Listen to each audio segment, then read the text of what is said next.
First contact. The vastness of space. The Xyloth survey frigate Tiskvarl drifted through the silent void at the edge of an unexplored star system. Commander Zixkull studied the readouts on the holoprojector with a critical eye. The system's yellow star was unremarkable, with a smattering of barren rocks and gas giants orbiting it. But the third planet from the star had caught Zixkull's attention. "What have we here?" Zixkull muttered, zooming in on the blue-green world. Scans showed liquid water, a nitrogen-oxygen atmosphere, and most intriguingly, signs of civilization. Lights glittered on the dark side of the planet, hinting at cities. Orbital infrastructure was minimal. A handful of primitive satellites, but no space stations or shipyards. A pre-spaceflight civilization, surmised Sub-Commander Grusnak, Zixkull's second-in-command. "Shall we report it to the Imperial Survey Corps?" Zixkull considered for a moment. This was the find of a lifetime, an inhabited world ripe for conquest by the Xyloth Empire. Zixkull's mandibles twitched with anticipation at the thought of the glory and rewards the discovery would bring. "No," Zixkull replied. "This planet is too perfect. If we report it, the bureaucrats and admirals will tie it up for cycles. I say we claim it for ourselves. With a primitive civilization like this, we hardly need to wait for the fleet. A single battle cruiser could take this planet. An insignificant world. On the planet's surface, life went on as usual for the inhabitants of the unremarkable world they called Terra. Unaware of the avarice their humble home had inspired in a distant alien commander, Terrans went about their daily routines. In the megacity of New Carthage, Aaron Shaw rushed through the crowded streets, dodging pedestrians and street vendors. The young xenoanthropologist was late for a meeting at the Global Science Council. Aaron's research on the possibility of extraterrestrial life had long been met with skepticism from the scientific establishment, but a new discovery had finally gained traction. Bursting into the council chambers, Aaron was met by a roomful of grim-faced scientists and military officers. General Vance Brennan, head of Terran Global Security, motioned for Aaron to sit. "Dr. Shaw, thank you for joining us," Brennan said. "We've called this emergency meeting because of your area of expertise. At 800 hours this morning, our deep space monitoring network detected an anomaly at the edge of the solar system. An object moving under power. We think it's a spacecraft." The room erupted in murmurs and excited whispers. Aaron felt a thrill run down her spine. Could this really be happening? After all these years of searching and hoping, had humanity finally made contact with an alien intelligence? The day everything changed. Zixkull stood on the bridge of the Xyloth battlecruiser Grignar as it emerged from hyperspace on the outskirts of the Terran system. A week had passed since the initial discovery, and Zixkull had wasted no time in assembling a small but formidable force to conquer the primitive world. As the Grignar approached Terra, Zixkull was surprised to detect a flurry of activity from the planet. Electromagnetic signals pulsed between the surface and small orbital satellites. Ships were launching from the surface, taking up defensive positions. It seemed the Terrans had detected their approach. "No matter," Zixkull said confidently. "They are primitives. They will pose no challenge to us. Open a channel to the planet." On screens and holodisplays across Terra, an alien face appeared. Zixkull's insectoid features, all sharp angles and glistening chitin, stared out at the people of Terra. When the alien spoke, its voice was harsh and guttural. "Inhabitants of this world, I am Commander Zixkull of the Xyloth Empire. Your planet now belongs to us. Lay down your arms and surrender immediately, or face annihilation." There was a moment of shocked silence across Terra. Then, to the surprise of Zixkull and the Xyloth, a response came from the Terran side. General Brennan's weathered face appeared on the screen, his jaw set in determination. "This is General Vance Brennan of Terran Global Security. We do not recognize your claim to our world. We will not surrender. Any hostile action against Terra will be met with the full force of our defenses. Leave now or prepare for war." Zixkull was taken aback. These were not the pleas for mercy or offerings of capitulation the Xyloth were used to from primitive species. There was steel in this Terran's voice. No matter. The Xyloth would crush them like insects. The fires of defiance. As the Krakenar and its escorts opened fire, unleashing a barrage of plasma bolts and missiles against the Terran orbital defenses, the people of Terra realized their world had changed forever. Across the planet, long-dormant emergency protocols sprang into action. Sirens wailed as civilians were rushed to underground shelters. Defense forces scrambled to their posts. In the streets of New Carthage, Aaron Shaw watched in awe and terror as the sky lit up with explosions. "So it begins," Aaron whispered to herself. "The day we always knew would come. The day we meet the galaxy and find ourselves woefully unprepared." But even as the Xyloth rained destruction on Terra from orbit, the people of Terra did not cower. They did not beg. In the face of annihilation, they chose to fight. Across the planet, a bold fire was lit in the hearts of Terrans.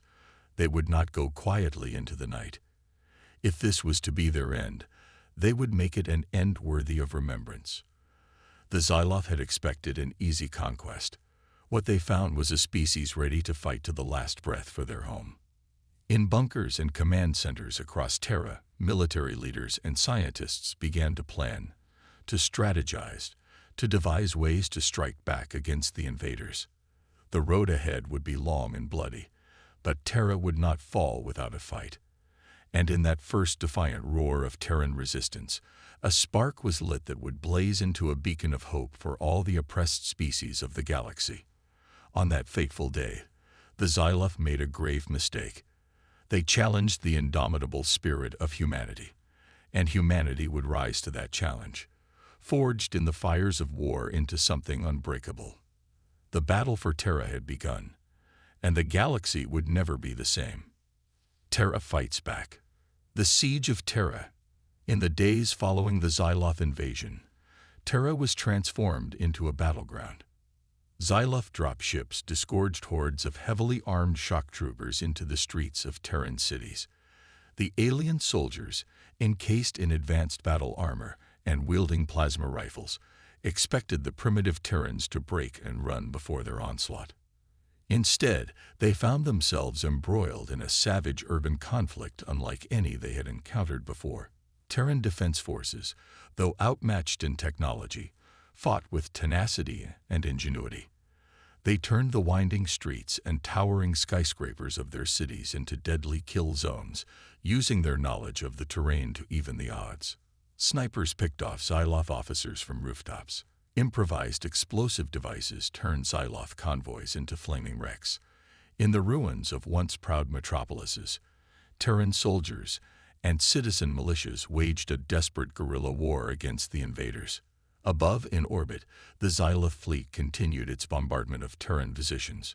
But even here, the Terrans struck back. Jury-rigged missiles, cobbled together from the remnants of Terra's modest space program, launched from hidden silos and streaked towards the Xyloth ships. Most were intercepted by the ship's point defense systems, but a few found their mark, sending Xyloth frigates and destroyers tumbling out of orbit in flames. The Xyloth, used to quick, decisive victories over inferior foes, were stunned by the ferocity of Terran resistance. Each day, they poured more troops and weapons into the battle, determined to crush the defiant primitives. And each day, the Terrans met them with unbreakable resolve, fighting for every inch of their home. Ingenuity and desperation. In a secure bunker beneath the war-torn streets of New Carthage, Aaron Shaw pored over fragments of Xyloth technology, salvaged from the wreckage of downed enemy craft. Around her, a team of Terran scientists worked feverishly to unravel the secrets of the advanced alien devices. "The Xyloth may have more advanced tools," Aaron said, "but we have something they lack: the drive to innovate, to imagine, to create. They're stagnant, complacent in their superiority. We'll show them what human ingenuity can do." Under Aaron's guidance, the Terran scientists began to reverse engineer the captured Xyloth tech. Bit by bit, they uncovered the principles behind the aliens' energy weapons, their propulsion systems, their communications networks. In hidden factories and underground labs across Terra, this knowledge was put to use. Terran soldiers soon found themselves armed with reverse-engineered plasma rifles, capable of burning through Xyloth armor. Hacked Xyloth communications devices allowed Terran forces to intercept enemy transmissions and coordinate their resistance. In the skies above Terra, a new generation of Terran fighters, equipped with salvage Xyloth anti-gravity engines, challenged the alien invaders for control of the air. The tide of battle began to turn. The Xyloth, once confident of swift victory, now found themselves mired in a costly and prolonged conflict. Each day, more Terran innovations found their way to the front lines, each one a testament to the unyielding spirit and resourcefulness of humanity. Turning point. In orbit around Terra, Commander Zix Kul seethed with frustration aboard the bridge of the Krignar. The conquest of this primitive world should have been a simple matter, a footnote in the glorious history of the Xyloth Empire. Instead, the stubborn Terrans had turned it into a humiliating quagmire. "We should burn their cities to ash from orbit," hissed Sub-Commander Grusnak. "Teach these primitives the price of defiance." "No," Zix Kul snapped. "The Emperor wants this world intact, its resources and population subjugated but exploitable. We will crush their resistance, but we will do it on the ground, face to face. The galaxy will see the superiority of the Xyloth warrior caste." But even as Zix Kul spoke, warning klaxons blared through the ship. On the view screens, a swarm of small, agile craft were rising from the planet's surface, rocketing towards the Xyloth fleet. They moved with impossible speed and grace, outmaneuvering the lumbering Xyloth ships with ease. "Impossible," whispered Grusnak. "Those craft, they're using our technology." The Terran fighters, armed with plasma cannons and shielded by stolen Xyloth energy fields, tore into the Xyloth fleet with vengeful fury. The Krignar shuddered under the onslaught, its hull breached in a dozen places. Zix Kul could only watch in disbelief as the pride of the Xyloth navy was reduced to a floating wreck by a handful of primitive ships. Across Terra, a ragged cheer went up as news of the orbital victory spread. In the ruins of New Carthage, Erin Shah allowed herself a moment of grim satisfaction. The Terrans had struck a blow against the invaders, shown them that humanity would not be cowed. But the war was far from over. The Xyloth were still entrenched on Terran soil, and more ships would surely come. In that moment, as the wreckage of Xyloth ships burned in Terran skies, a cold determination settled over the people of Terra. They had tasted victory, and they hungered for more. The Xyloth had started this war, but by all the gods and stars, Terra would finish it. The fight for humanity's future had only just begun. Project Prometheus, the Forge of War. In the months following the orbital battle, the war on Terra entered a new phase.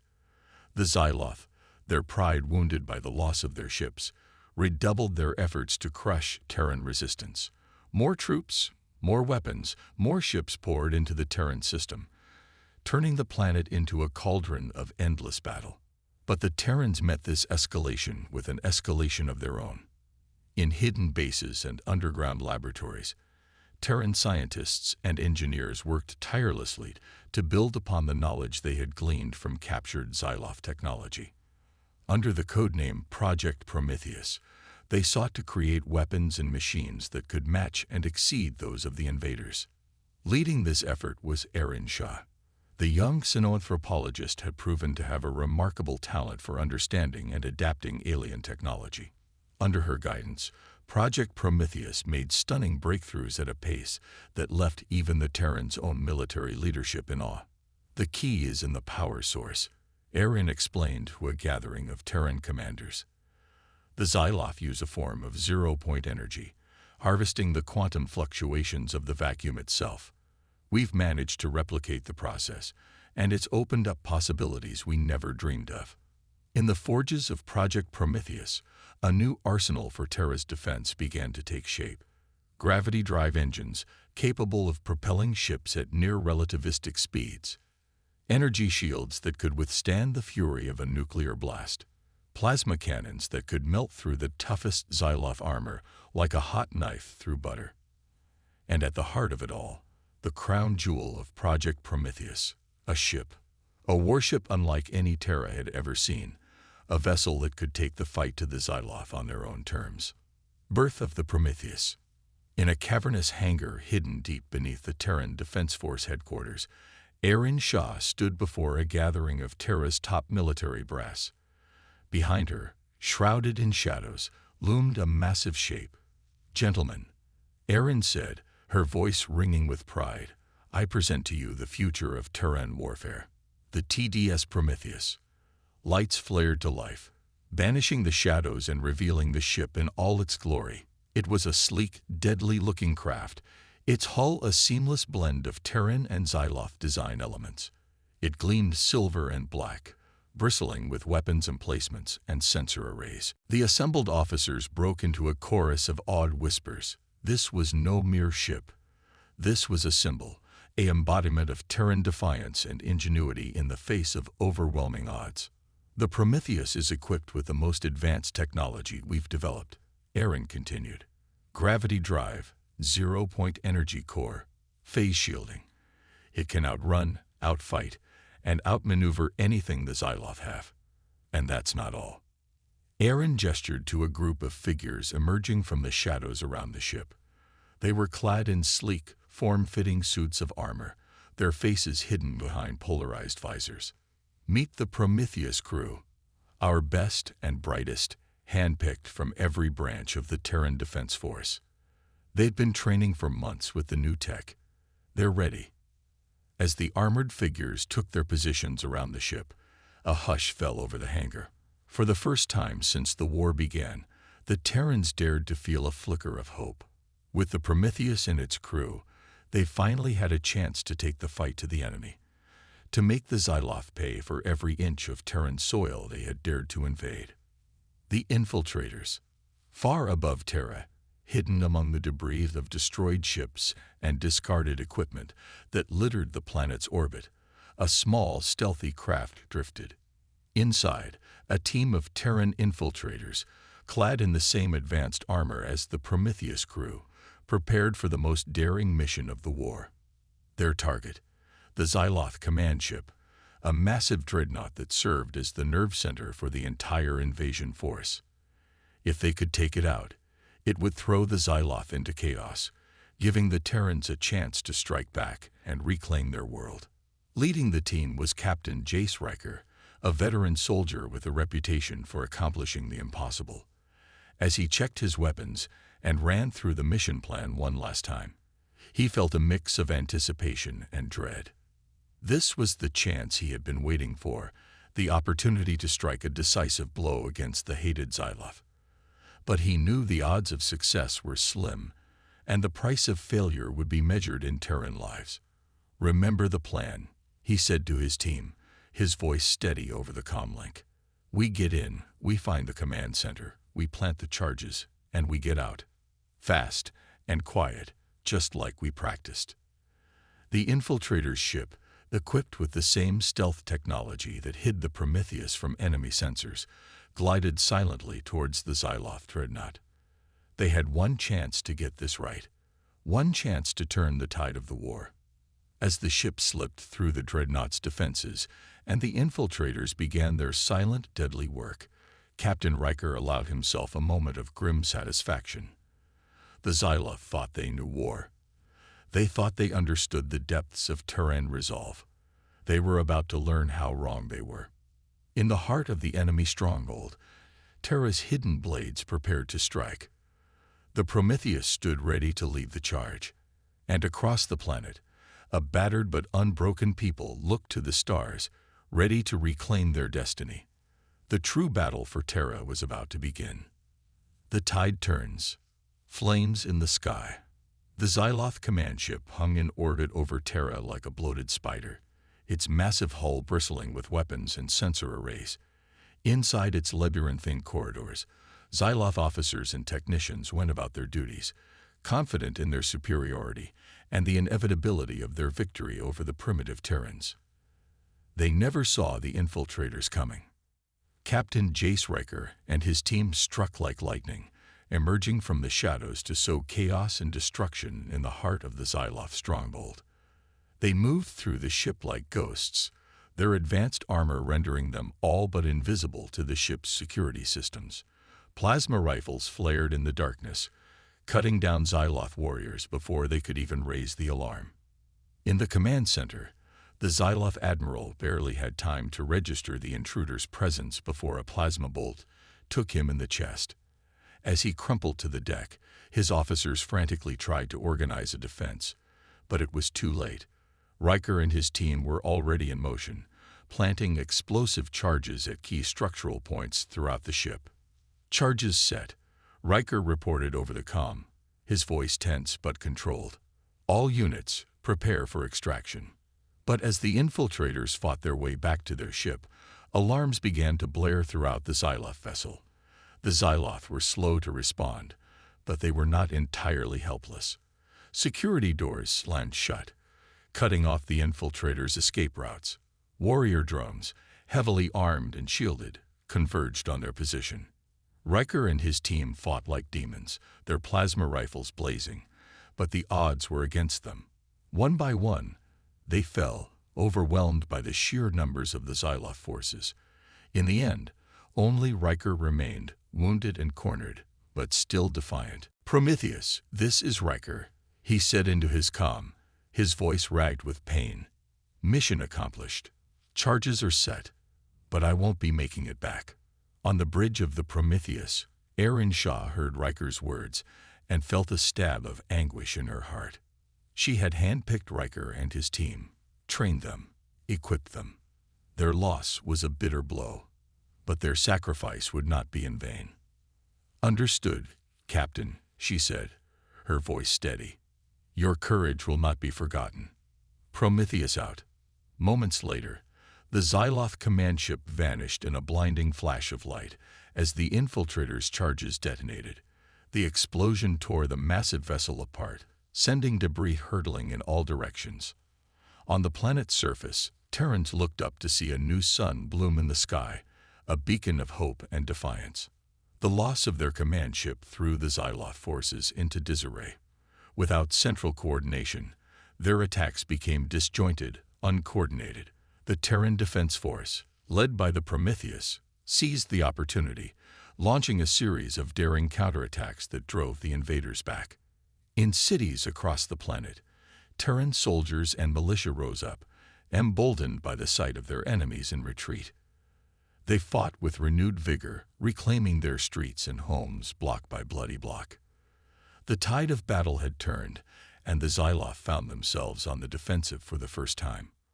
A new hope.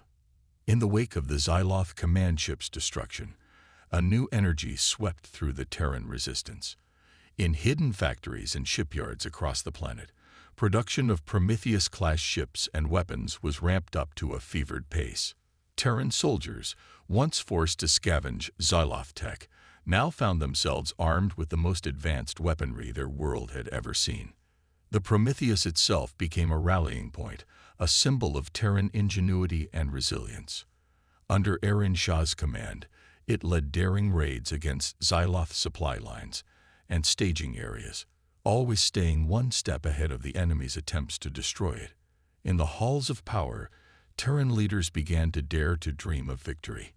What had once seemed like a hopeless last stand now took on the character of a true war of liberation.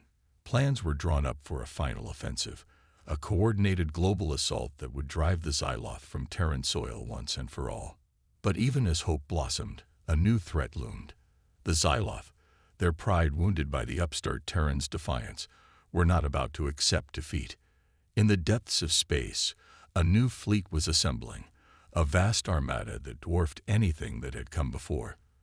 The Xyloth Emperor himself had decreed that the Terran insurrection was to be crushed, no matter the cost. News of the approaching armada spread like wildfire across Terra. Panic gripped many, the hard-won sense of hope giving way to despair. How could they hope to stand against such overwhelming force? But Aaron Shah and the leaders of the Terran Defense Force refused to give in to fear. They had come too far, sacrificed too much, to falter now. If the Xyloth wanted a final battle, then a final battle they would have. Across Terra, the resistance mobilized for the fight to come. Every ship, every soldier, every weapon was readied. In the great cities and the small towns, in the mountains and the deserts, the people of Terra prepared to make their stand. They knew the odds. They knew the risks. But they also knew what they were fighting for their homes, their families, their freedom, for the right to determine their own destiny, free from the yoke of alien tyranny. They would fight, and if necessary, they would die, but they would do so as free Terrans. As the Xyloth Armada neared the Terran system and the Prometheus and its sister ships took up their positions in orbit, a strange calm settled over the planet. The calm before the storm. Some called it the deep breath before the plunge. In that moment of stillness, the people of Terra looked to the stars, to the approaching enemy, and they knew that whatever happened next, they would face it together. One world, one people, united in the face of annihilation. The final battle was upon them. The fate of Terra, and perhaps of the galaxy itself, would be decided in the fire and fury to come. And the Terrans, the once dismissed primitives, stood ready to meet that fate head-on, unafraid and unbowed. Terra Ascendant, the gathering storm. In the skies above Terra, the Xyloth Armada emerged from hyperspace like a plague of locusts, their ships blotting out the stars. It was a force unlike any the Terrans had ever seen, a seemingly endless expanse of warships and fighters, transports and dreadnoughts. The very sight of it was enough to strike fear into the hearts of even the bravest Terran defenders. But they did not falter. They did not flee. As the alarm klaxons sounded across the planet and the defense forces scrambled to their posts, a grim determination settled over Terra. This was the moment they had been preparing for, the final stand against the alien invaders who had dared to threaten their home. In the cockpit of the Prometheus, Aaron Shah gripped the controls with white-knuckled intensity. Around her, the bridge crew worked with focused efficiency, their faces set in lines of steely resolve. They knew the odds they faced. They knew that many of them would likely not survive the coming battle. But they were ready to give everything, to sacrifice all, for the chance to save their world. "This is it," Aaron said, her voice steady over the comm. "This is what we've been fighting for. The Xyloth think they can crush us, but we're going to show them the true strength of Terra. We're going to make them regret ever setting foot on our world." A chorus of affirmatives echoed back over the comm as the Terran fleet, the Prometheus at its head, powered up their engines and weapons. On the planet's surface, soldiers manned their posts, militia fighters took up arms, and civilians huddled in bunkers and shelters, praying for deliverance. There was a moment of eerie calm as the two fleets faced each other across the void, a stillness that seemed to stretch for an eternity. Then, with a flash of energy weapons and a roar of engines, the battle was joined. The Crucible. Chaos reigned in the skies over Terra as the Xyloth and Terran fleets clashed in a titanic struggle for supremacy. Energy beams crisscrossed the void, missiles and torpedoes flew like swarms of angry hornets, and fighters danced and dueled in intricate ballets of death. At the heart of the maelstrom, the Prometheus fought like a cornered tiger, its weapons blazing, its shields flaring under the onslaught of enemy fire. Aaron Shah pushed the ship and its crew to their limits and beyond, executing daring maneuvers and impossible feats of piloting as she sought to exploit every weakness in the Xyloth formation. Around them, the rest of the Terran fleet fought with equal parts skill and desperation. They were outnumbered and outgunned, but they made the Xyloth pay for every inch of space, every ship lost. Terran cruisers rammed Xyloth dreadnoughts, sacrificing themselves to take out the larger vessels. Fighters flew suicide missions, plunging into the heart of the enemy fleet with holds full of explosives. Every Terran ship, every Terran life, was expended with a single goal in mind: the total defeat of the Xyloth invaders. But for all their valor, for all their sacrifice, it wasn't enough. Slowly, inexorably, the weight of Xyloth numbers began to tell. Terran ships fell by the dozens, then the hundreds, shattered hulks spinning into the void. The Prometheus itself, for all its advanced technology and brilliant crew, was battered and bleeding, its hull breached in a dozen places, its weapon systems failing one by one. In the ship's med bay, converted into a triage center for the flood of wounded, medics fought a losing battle to save the lives of their comrades. On the bridge, consoles exploded in showers of sparks and flame as the ship's systems overloaded under the strain of battle. Erin Shah, her face streaked with sweat and blood, knew that they were losing. The Xyloth were simply too many, their ships too powerful. For every enemy vessel they destroyed, two more seemed to take its place. It was a battle of attrition, and it was a battle that Terrans could not win. But even in that moment of despair, as hope faded, and the fate of Terra seemed sealed, Erin and her crew refused to give up. They fought on, defiant to the last, determined to make the Xyloth remember this day, to etch the name of Terra in the annals of galactic history as the world that refused to die quietly. And then, just when all seemed lost, a miracle happened. Deus ex machina. Deep in the heart of the Prometheus, in a sealed chamber known only to a select few, a secret weapon lay dormant. It was the ultimate creation of Project Prometheus, a device born of desperation and genius, a fusion of Terran and Xyloth technology that pushed the boundaries of known physics. The zero-point projector. As the Prometheus shuddered under the unrelenting assault of the Xyloth fleet, Erin Shah made a decision. It was a choice born of desperation, a last roll of the dice in a game where the stakes were the very survival of her species. "Activate the ZPP," she ordered, her voice steady despite the chaos around her. "Channel all remaining power to the projector. It's our only chance." In the heart of the ship, the ZPP hummed to life, its mechanism spinning up to incredible speeds. On the bridge, the lights dimmed and consoles flickered as every last erg of energy was diverted to the weapon. The Xyloth, sensing that the Terrans were up to something, intensified their attack. Waves of fighters descended on the Prometheus, their weapons tearing into the ship's already damaged hull. In the midst of the onslaught, a single Xyloth dreadnought, the largest and most powerful ship in the Armada, broke through the Terran lines and bore down on the Prometheus like a predator moving in for the kill. But they were too late. With a blinding flash of light, the zero-point projector fired, a beam of pure, concentrated energy lancing out from the Prometheus and striking the heart of the Xyloth fleet. For a moment, space itself seemed to warp and twist around the beam, the very fabric of reality straining under the unimaginable forces being unleashed. And then, in a silent explosion that rippled across the void, the Xyloth ships simply ceased to be. One moment they were there, poised on the brink of victory. The next, they were gone, wiped from existence by a weapon beyond the comprehension of any race in the known galaxy.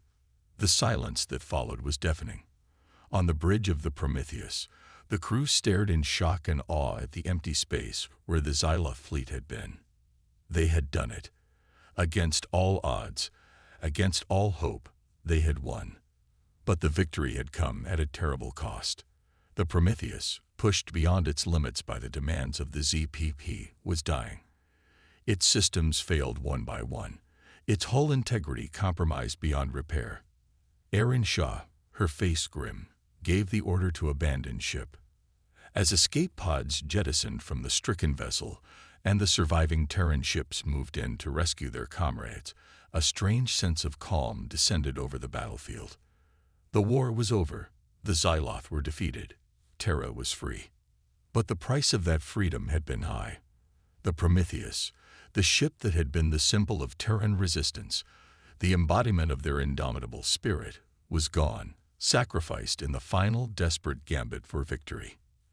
And yet, as the people of Terra emerged from their bunkers and shelters to gaze up at the skies, Now free of the shadow of Xyloth oppression, they knew that the sacrifice had been worth it.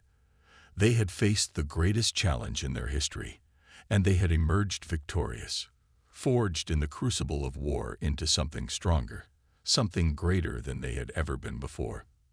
The road ahead would not be easy. Terra was battered and bleeding, its cities in ruins, its population decimated. But they would rebuild. They would heal. And they would remember. Remember the courage of those who had fought and died to defend their world. Remember the ingenuity and determination that had driven them to create the tools of their own salvation.